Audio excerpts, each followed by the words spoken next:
Finally, Cathy Lord, who comes to us now from a new position as Director of the Center for Autism and the Developing Brain at the Weill Cornell Medical College and New York Presbyterian Hospital. And I'm not going to take more of your time to introduce you because I think most people here know about you and your many accomplishments. While I'm doing this, I could talk about screening. But actually, it's right. No, it's not here. Excuse me. Screening. This is just jumping around to not waste time, but I think we don't have a good screener, actually. I think my answer is we don't have a good screener that's useful across broad populations. I mean, I appreciate that the South Carolina group used the SCQ.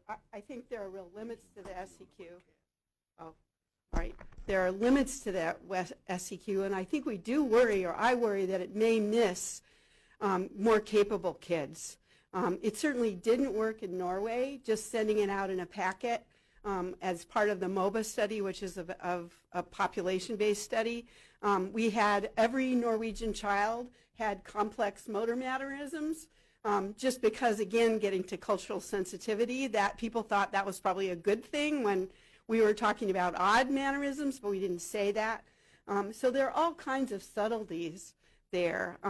We've been working on a phone screener, which is very short and can be done by somebody who is not highly skilled. It takes about 20 minutes, and it seems to work pretty well with school-age kids, with parents of school-age kids who don't have diagnoses necessarily. It doesn't give domain scores, so we were sort of hoping it could replace, some of you know, the long ADI and the 3-hour interview. We were hoping it could replace that. It doesn't.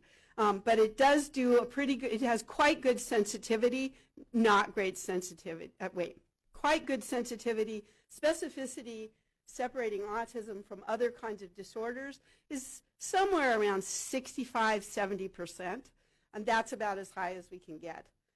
And I think that that's probably better than some of the things like the SRS, for example, but it's not great. So we're trying, but I don't think, I think as Dave said, there isn't a really good thing we can just send out with 8 questions that's going to pull up autism. And particularly when we're counting, we have to have high sensitivity, but the problem is if you bring in 40 kids who don't have the ASD, for every 2 that do, you've wasted a lot of time. So let us know if you're interested in this phone thing, because we're happy to distribute it. But I think we're still stuck. And, the neurobiological community has tended to say, well, then don't look at autism. Let's just look at whatever these things measure. But I think that gets problematic, because I think you're filling in at different levels. You have people with autism. You have people who don't have autism. You have a lot of the world who have other things. And when we get all of them mixed into an autism sample, it's very hard to know what we're getting. But that's my bias. Anyway, back to regression, and I'm happy to answer questions about that later. I think I'm going to cut as we go, because I think I have very similar things to say, as Becky said, and Audrey. And I decided to have that cockeyed title just because I thought by now you might be almost brain dead looking at all of these slides. I do have conflicts of interest in that I do get royalties from diagnostic instruments if I'm not involved in the project at all. And if I am involved in the project, I give them to a charity called Have Dreams. And I've had research support from many of the NIH institutes. I have many people to thank here, as well as Simon's Foundation, HRSA, Department of Education, and Autism Speaks. So what I'm going to do is very quickly mention a few general issues very fast, because I think they've already come up. I'm going to focus on talking about a study we did where we followed 78 children who were referred to us under 15 months of age. So that was as young as we could get them, where someone was worried about possible autism. So it's different than baby SIBS, because someone had to be worried. You'll see that not all the kids had ASD at all, or actually any problems. Some of them were baby SIBS. But we tried to see those kids as close as possible to once a month. So we wanted to monitor, just as Becky was talking about, and Audrey, we wanted to monitor going forward what happened to those kids. Then I'm going to jump a bit and talk about factors that affect how parents and all of us describe our children in interviews, because there are a number of very significant methodological factors that influence what we say when someone asks us, did your child ever do this? How bad was it in the past? And then I'll show you a brief video just because I think the theme of all of our talks is really emphasizing the commonality of children losing skills, children with ASD, losing skills in that second year of life, if not before, and the fact that this happens quite commonly, and it occurs in the midst of many other things. But there also are kids who have quite extraordinary regressions, and I don't want to forget those kids. They're not very common, but they do exist, and I think they're part of the source of why we feel an urgency to do something about this. Okay. So just to flash this by you, I think the idea that autism really is a term that describes people who have very basic difficulties starting early on in social communication and something about repetition or sensory responsiveness. But it also includes many, many other things, some of which may develop because of the difficulties in being a child or an adult who have these original deficits. And I'll just zip through that. And also, I think, as Becky said, and Audrey, we're talking about both the diminution of social skills and communication. So we're talking about things that don't develop or don't occur as frequently. And we're also talking about the presence of things that we don't typically see in ordinary people, or at least ordinary people of the same age, because some of the things like flapping we do see in tiny kids. So because we're talking about both of these things going on at the same time, knowing what's appropriate and what occurs in other kids at that time is absolutely critical.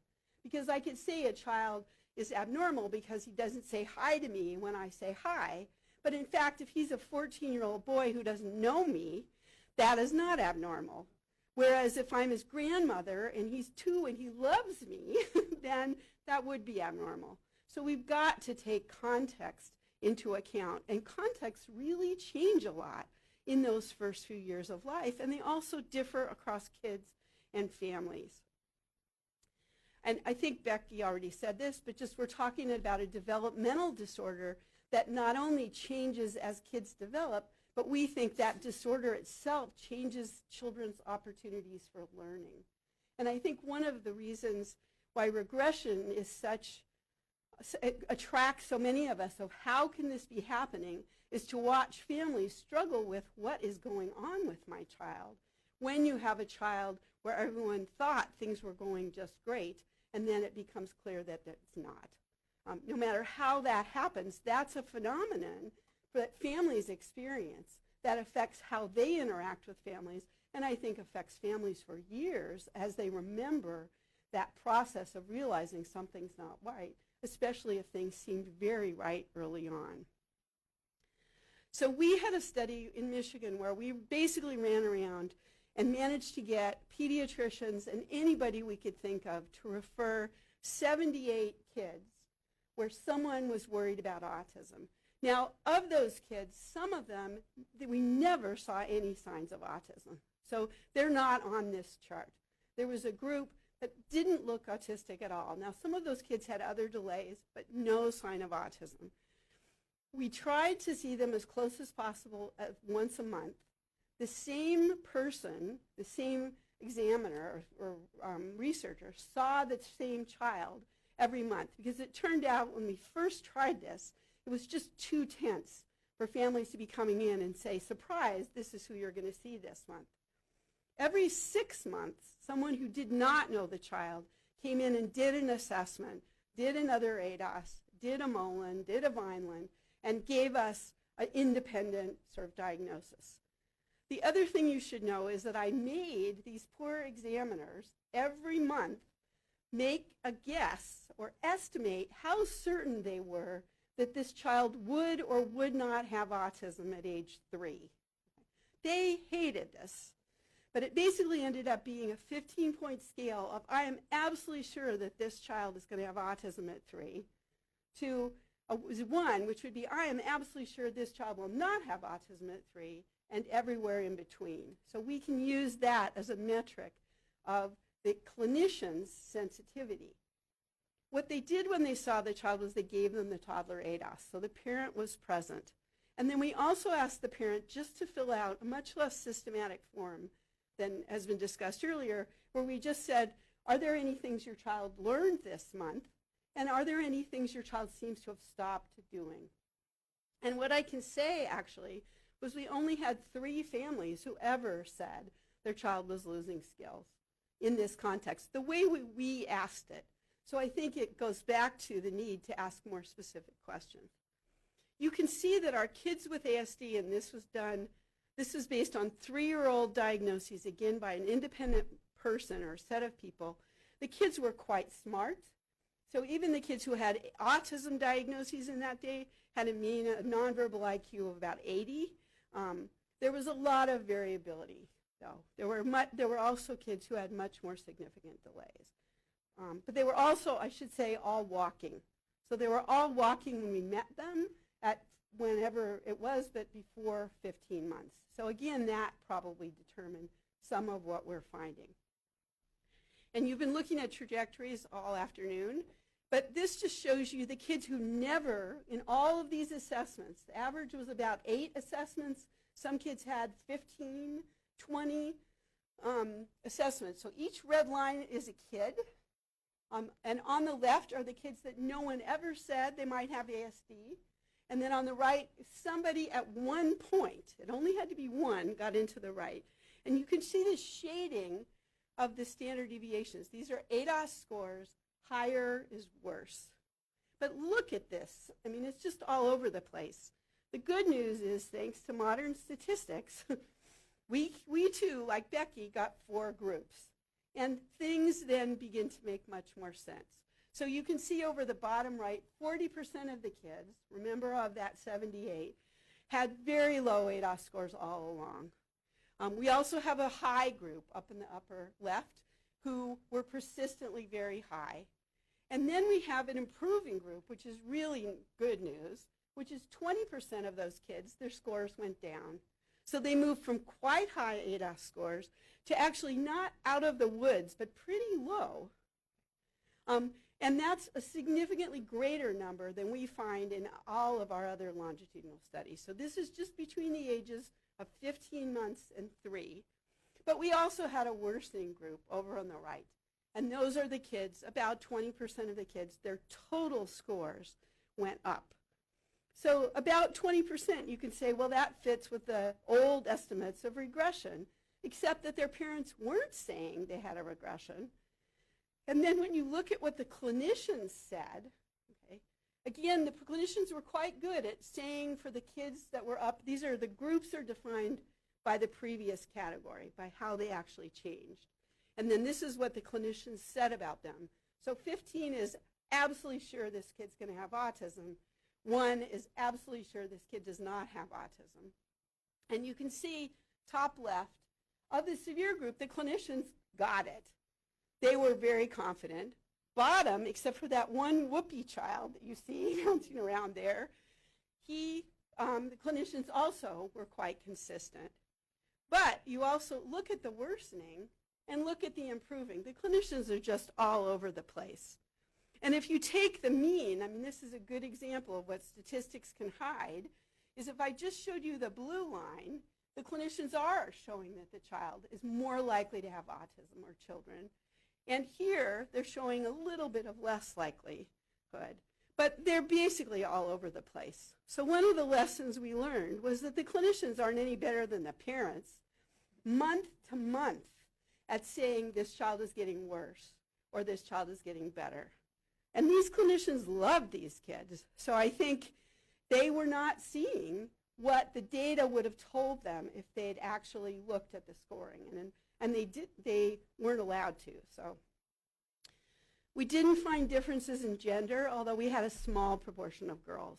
So maybe it's there and we didn't see it. We didn't find effects of ethnicity. The siblings tended to be less affected than the other kids, in part because we think their parents were saying, I'm worried because I have another child with autism and he does this quirky thing. And there's a lot of change even between 30 and 36 months. You know, many of these kids, although they have ASD, they're quite smart, and it's really a different story. If you're talking and doing all kinds of things at 30 to 36 months, than a child who has significant other disabilities like language delay. But then, just to make this even more complicated, when we look at individual items on the ADOS, what we see are different patterns for different items. All those scores I showed you before were totals, where we just added up. How many problems do you have? Okay. So a high score means more problems. And just to make this thing harder on you, I flipped it, so going up is good here. Okay. So in the white group are the kids that never had an autism diagnosis, and at 3 we thought really were typical. In the red group are kids who had other problems, primarily language delays, but not autism. And in the blue group are the kids with autism. So over time, and this actually fits nicely with Becky's just video, the kids got better in joint attention, response to joint attention. On the whole, everybody got better. The autistic kids didn't get quite as better as the typical kids, but everybody's score went up. Similarly, in use of gestures, again, slower with the kids with autism and slower with the kids with developmental delays, but everybody's score is going up. But we have very different patterns on a number of items. And this, again, fits very much with what Becky just said. So the blue are the kids with autism. Remember, these are kids that people already were worried at 14 months or sometimes younger when we met them, but their eye contact is actually getting worse, while everybody else's is staying about the same.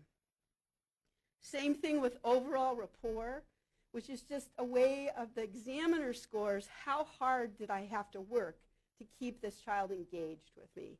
So that's also going down for the kids with autism and actually going up for everybody else.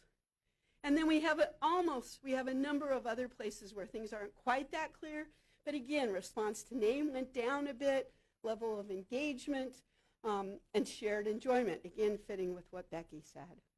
So the common pattern, similar to what actually Audrey reported, Sally Ozenoff reported, was that most of the kids who got diagnoses of ASD at 3 showed decreases in these things.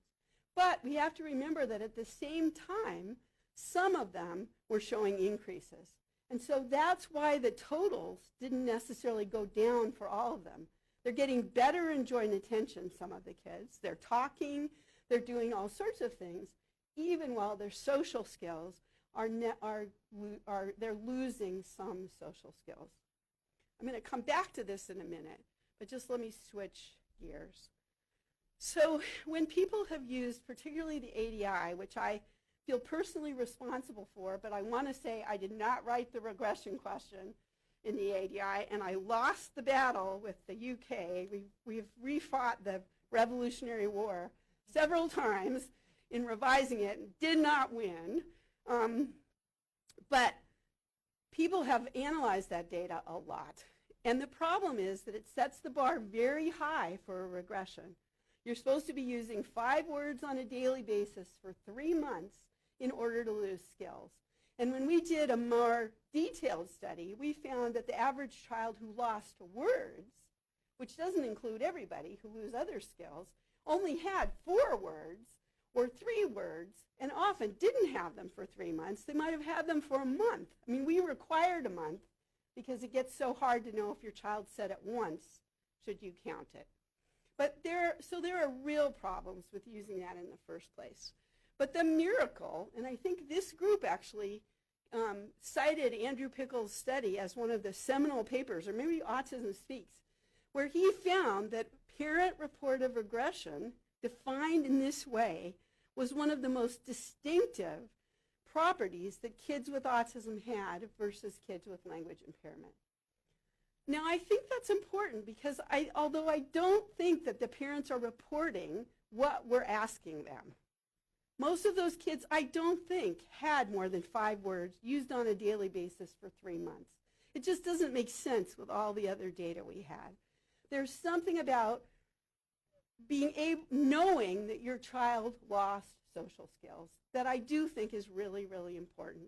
And what it means is that we're asking something and people are telling us something important, but it's not really what we're asking them. We do know that if you use reports of language loss, they're much more reliable. In our longitudinal study, the parents agreed with each other more often if there was a language loss and were more consistent from year to year. It's just a more clear phenomenon than social delays. But that doesn't mean, as the other speakers have said, that the social losses and other kinds of things are not really important. And then there are a huge number of factors that most of us do not think about in terms of interviewing families. And I jumped into interviewing just because I happened to be around when Michael Rutter was writing an interview. But there are many things I didn't know and lots of people don't know. So let me just give you 2 examples. One is called telescoping, which is that the farther away you are from a phenomenon that you're reporting in time, the longer ago it was, the more likely you are, if there was a delay, to report that delay as being later. And we can document that. We have a longitudinal study where we asked people the same questions. We met them when their kids were 2. We asked them the same questions at 5 and at 9. This is the same sample, so not adding in people who had later development. And people who, when we met them, when their child was 2, said that their child started talking at 20 months. By 5, we're reporting it was 26 months, and by 9, we're reporting it was 33 months. Same families. That also happened. This is autism and developmental delay. So it's not a unique phenomenon to autism. We also tend to round things up. We tend to say, oh, around 3, or oh, around 2, which really gets to be important when you're talking about tiny differences in toddlers. We don't say 17 and a half months. We round it up and we associate it with specific events. This just shows you, each one of these curves is on the same sample, what families said at age 2, 3, 5, and 9. And again, you can see that their time, the number of people who reported their kids as having very late language, gets higher and higher the older the kids are when they report them.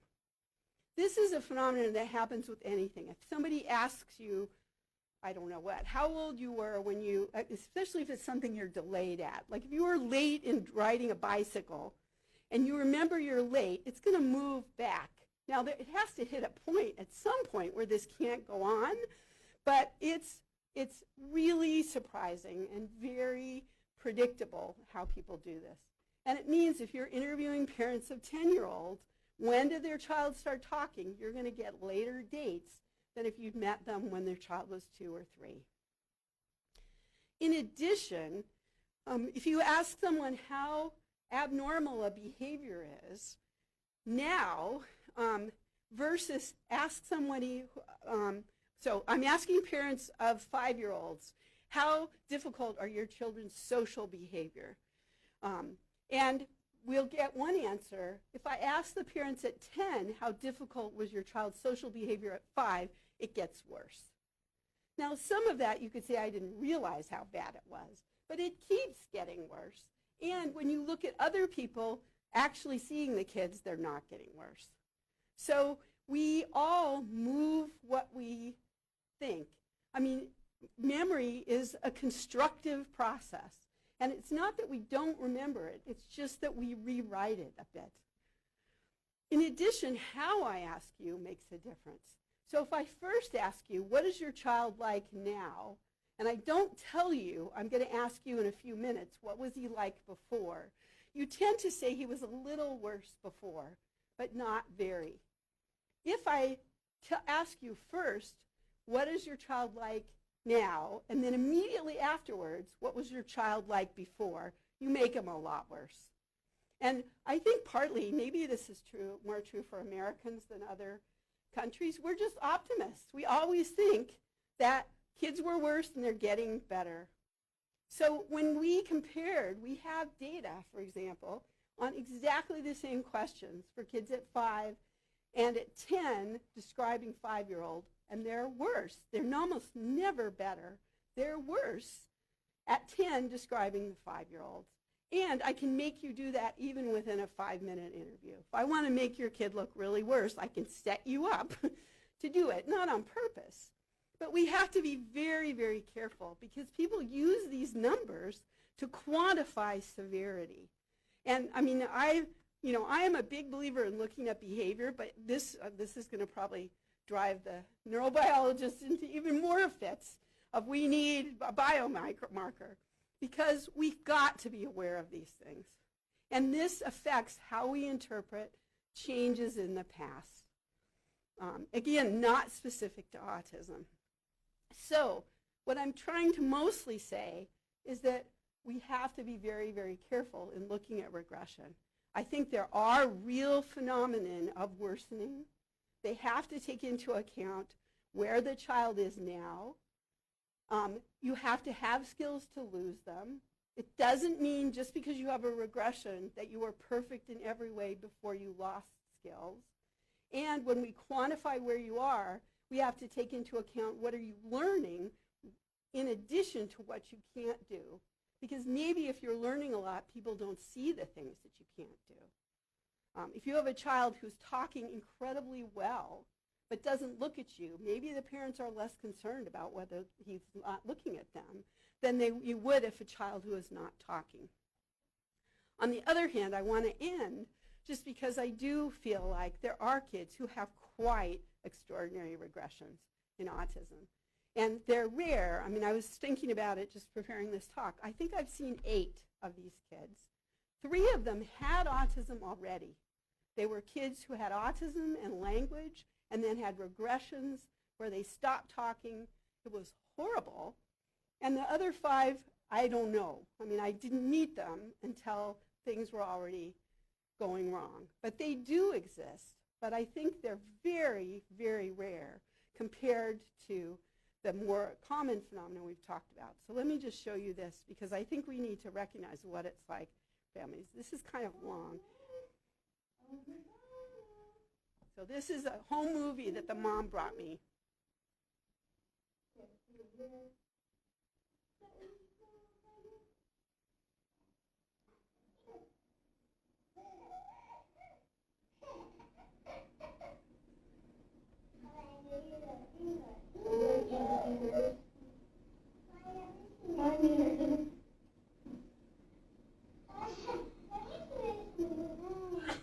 Now Meredith liked things with sticks early on. You can see her with her toothbrush.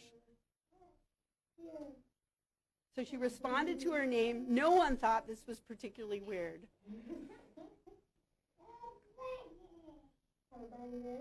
Said, have a bite of this?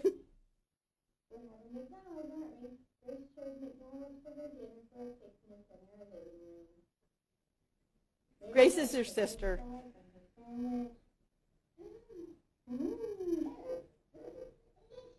She just said delicious. Is it good? Mm-hmm.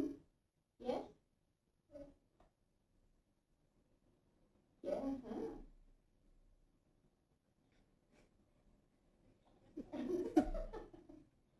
Good job. Very good.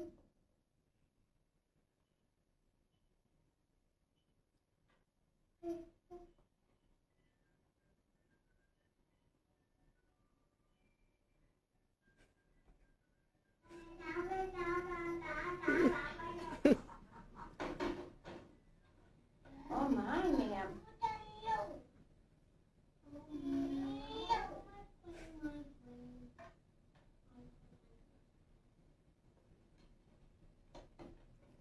So she's coming up to 2.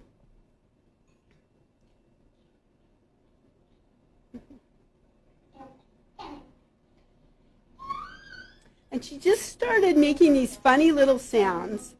And she got very interested in this little routine that went with the TV show. But nobody thought much of it. I mean, they were actually videoing it because it was so cute.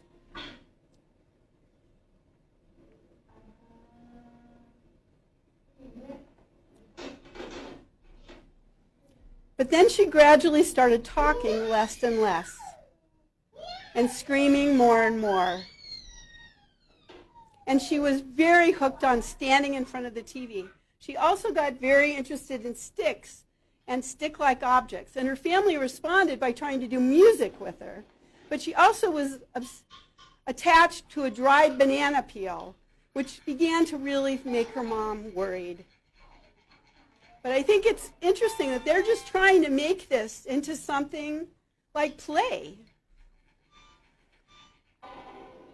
And at this point, the mom had taken her to a pediatrician who said nothing was wrong, and they had then videoed her.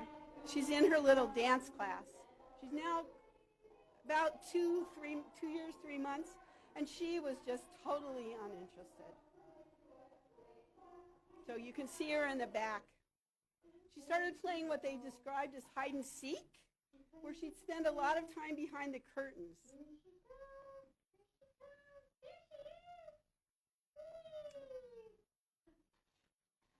And this is Christmas.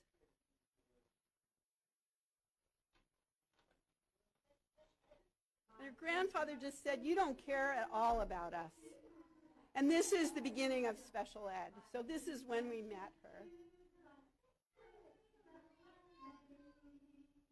Now, the good news is she did start talking about a year later. She's now quite verbal. She's doing well. She still has autism. But she's quite a bright little girl and can do all kinds of things. So she doesn't have, I think, the prototypic outcome that we worry about with these kids with very severe regressions. But I partly wanted to just stick up for the fact that this does occur. It's not the most common thing.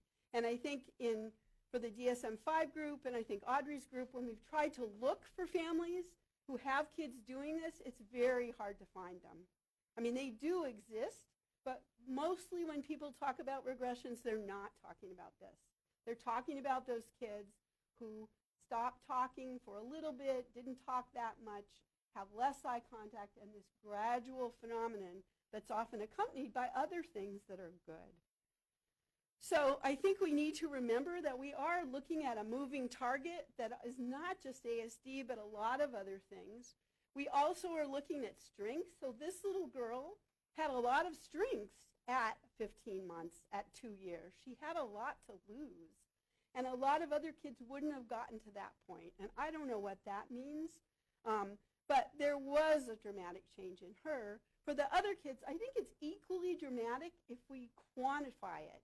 But it's very, very hard to do this without careful, well-controlled measures, because there's so many things going on in parents' minds, and even as somebody who sees a child once a month, what's going on in your mind. And we need to try to figure out what is it that's lost, and also what's moving along in a positive direction. So again, we're talking about clinical variability, perhaps related to etiology, but we don't know. And then we hope somebody is going to figure out what the brain mechanisms are. So again, just to summarize, I think most of what we describe as regression is a common phenomenon that involves various skills, with some things decreasing while often other things are increased. I think we have to be really, really careful about using parent reports because it's very hard to remember, and there are well-known phenomena that make it more likely that we will see things that aren't there. And we just need more information, ideally prospective studies that look at behavior and then link it with biology. And so I had a lot of collaborators. This went on forever, these studies, and families have really stuck with us. This is my Christmas card from them, and just thanks to them and thanks to you. Oh, and this is something else. Okay, thank you. So we should Thanks. We want to have a little bit of time for discussion. We're running really late, but I do think there are so many issues that the three of you have brought up. I want to make sure that the committee has a chance to comment or ask questions. John. Cathy, I guess this is mostly directed at you, but possibly others can answer. I ask you first because you're kind of an authority on diagnosis. So you've obviously looked at thousands of people on the autism spectrum, and you stated at the end, I've only seen 8 really serious cases of regression, and then you showed that video as an example. And frankly, I mean, not to be disrespectful, that didn't look to me like that striking a regression compared to other stories I have been presented as an IACC member. How would you reconcile the stated extreme rarity of that, the 60-some% that we heard about in the earlier studies that lose some skills during development, which makes it seem almost normal, and then the many statements of parents that we on the IACC have listened to as one parent after another has gotten up there where you are and said, my son at 18 months lost all his language, regressed totally, and they attribute it to vaccine, mercury, whatever. But those things seem so totally at odds. How would you reconcile that? I don't know. I mean, I guess. Cathy, can you use the microphone? Sorry. Thanks. I think that my colleagues were a little bit worried that my showing you this video, I would slant things, but it was a significant regression. I think that the parents just didn't keep videoing her when things were bad, and so you saw a girl who was very interactive and talking and imitating and gesturing and playing with symbolic play, and then who was doing really nothing but hiding behind curtains and squealing. So it was quite, we don't know if she lost motor skills. I mean, we don't really know. And actually when I met her at, I guess, about close to 3, her fine motor skills were actually pretty good. I mean, if you were patient and got her attention, I could get her to do quite a lot. But she was very, very autistic then, which she had not been, at least I would say, from these videos. I don't know. I think that there are losses. I mean, I do think that most kids probably who have ASD do lose some social skills and communication. I think that really happens. How it gets organized into parent accounts, I don't know. I think that, but we also do know that the parents in our studies were not very good at precisely telling us when things happened. And you could see that the times moved back. I also think that we know from memory that people tend to organize how you describe an event around other events. So it used to be when I started in this field that families often would say, he wasn't, he was fine until I went into the hospital to have his baby brother. I came home and he was never, he had changed radically.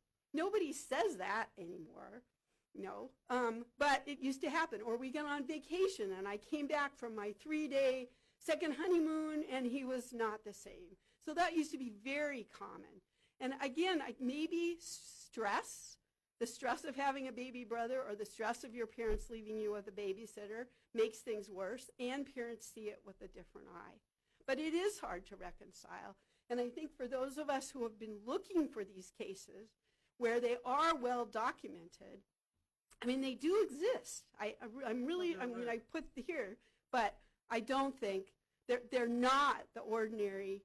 They're not common. I mean, I think we can all attest to that. I think there's now quite a large literature of it's not common. Doesn't mean that it isn't real or it isn't important, but it's not common. Do you have a sense of how much regression is a bump in the road and how much is a permanent and catastrophic loss? I mean, you said catastrophic loss is really rare, but you have not yet spoken to how much of what's lost in regression ever comes back. Is that known? I think a lot of it doesn't exactly ever come back. I mean, I think that's part of that. That's a very good point. I think that although, on our graphs it looks like a little loss, it's not a little loss. To go from freely looking at people and smiling and responding in a non-verbal way and intending to communicate to not is a big loss, even though it's only, 6 ADOS items. So I think that is, I don't mean to imply that that's not catastrophic. I just think that it's gradual, and it's not the same thing as what happened with this little girl I just showed you, who had so many skills and then lost them. If she didn't have them, and she'd done that same loss a year earlier, it would have looked more like our graphs. But the fact that she got into her twos and was this very bright little girl and picked up all these good social skills for some reason makes it look more catastrophic. Walter, thank you. Yeah, so I guess a question for the group. I was struck by the fact that if you look at the data in the different classes that you talk about, the thing that strikes you is the variability of the clinician examination is all over the place. So so it seems to me the signal is this noise, that's really something not to be ignored, and it also brings up the question of these are snapshots in time, and so the noise could be that things are subtle and people are reacting differently depending on the clinicians interacting with the kid, but it could also be that if you had a more continuous measure that you could make significant improvements. And the movies are quite dramatic. So that my question is, is it maybe more important going forward to just hook up a camera in the house and do kind of an automatic or semi-automatic analysis of the kid's behavior integral over time as opposed to these kind of snapshots in time? I think the hard thing there, partly the clinicians' judgments were not good when there was anything subtle happening. But the clinicians are the people who did the ADOS. So where we have very neat graphs are also clinicians, but they're doing something where they have 10 standard tasks, and they have to code those tasks as they go. So live people can do this. It's just that even while they're doing that, if you ask them their conclusion, they say other things because they're in the moment. So it isn't that people can't do it, it's that people need guidance, and then you need context. The trouble with putting a video in somebody's house is so many different things happen. You have to have standard context. If nobody tries to get a child to interact with them, or if they are very skilled, like the little girl's parents getting out the sticks, they can make things that are actually quite odd look not so odd for a while. So I think we do have to have behavioral context, but we can't just have streams of video, but we can do a better job of quantifying what it is that we see. And you. Actually, you guys should get up here. Thank you for this wonderful presentation. For me, this was very meaningful because this is what I do. And welcome to my world, and how fuzzy it is. And I think the issue here is that you're talking about development, and development is so multifaceted and so dynamic that you can't just pin it down to one area. As Dr. Landa mentioned, there's so many other moving parts, literally, that we have to take into account. So you can't just make a judgment on simply just joint attention or eye contact or fine motor skills. You have to look at the whole picture, and very often it is not quantitative, it is qualitative, and that's why I think we're sitting here scratching our head even after a tremendous presentation. And to what you described in your data is exactly what I see in the real world, in my practice, and it is and there's some kids I can absolutely right from day one predict that things are not going to go well, and there's some kids that absolutely prove me wrong, and then everything in between is what you basically described, and there's not one single thing that I can identify as the key component, which is again why we need to go back and really look at these biomarkers of these various different trajectories and to identify them. And John, to your point, in my world, what I saw was pretty dramatic. And yes, there's even more. I mean, in my over 20 years of practice and my own 3 kids, I've probably, had at least 10 regressions, true regressions, some that were very dramatic almost overnight, and some that were gradual like that. And it makes your heart stop, regardless of how dramatic or how, because it is, something bad's going on. And it just depends on, again, what the etiology is. Just recently, I unfortunately had to I diagnosed a little girl with Rett syndrome that I've been monitoring and following, and then boom, right, 3 months after I'd seen her last, she lost some skills, which is a big no-no in my world. So anyway, it just, again, I think what you've identified is again, it's very clear to me because it's what I see, but again, it's still very fuzzy because we don't understand why. And the last point is, Dr. Orlando, you mentioned, you showed a video of this little boy. You mentioned he initially had adequate joint attention, et cetera, and then he was, I think, the one who went on to develop ASD. And just as an aside, you mentioned, he had motor issues. And again, I think we have to look at those kids a bit more, and because he definitely looked like he had low muscle tone and things that I think, again, are earlier in the developmental sort of, in development. Verbal skills, language communication skills are definitely later in the developmental. I mean, they're later comers, and so I think, looking at some of those issues earlier on, I think are going to be helpful to help identify the trajectories. Thank you. I mean, I think one of the things I don't know if it's unique about human beings because I don't know everything about all animals, but actually we should have David comment about primates, but we can do so many things. I mean, a baby is pointing, shifting gaze, nodding their head, offering people things. I mean, there's so many things this baby is doing, and they don't come in all at once. And so that's part of why we're stuck, and that's part of where we need certain kinds of animal models, and other kinds of animal models are not going to help because the zebrafish is not going to do 10 different things. They can't do any of those things that the babies are losing. On the other hand, that maybe the zebrafish's brain is going to resort in a way that will be relevant to that. So we've got a hard stop at 5:15, and I know there's still some hands up. Let's go ahead and hear from Lynn and Allison, and then we'll need to move on. Lynn? Hi, I'll try to be really quick. Audrey, I was sort of awestruck by your presentation when you seemed surprised that there was such variability. And I guess when I look at that data, my thought is this is somewhat predictable if we're thinking that 50% of autism is environmentally driven and that these environmental exposures are occurring at different times, prenatal, postnatal. There's different doses of exposures and there's different sensitivities that we're going to see this across the board variability with regard to when children start manifesting abnormalities or injury and the level of that.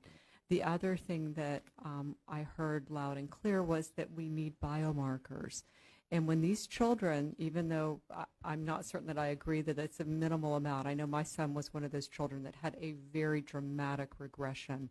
I think it's important to capture those kids at that time and study the heck out of them. And I think if we start looking, as Andrew said, with low muscle tone, what's going on with their mitochondria at the time, what's going on medically with them and metabolically and with their immune systems, I think then we can capture those definitive biomarkers that we need, because looking at the behaviors is a little bit late. Something was happening prior to that time. So that would be sort of my take-home message, is that we really need to be studying these kids intently when we see those regressions. Allison? So my question was for Dr. Landa. He didn't say this specifically, but it looked like from the data that the kids who were diagnosed before 14 months were more severe in their symptoms. And I'm wondering if that earlier diagnosis meant they got into early intervention, and whether because of that they were eventually able to catch up or make additional gains versus the diagnosed later group? Thank you for asking that. It is true that at 36 months, based on the measures that the Mullen,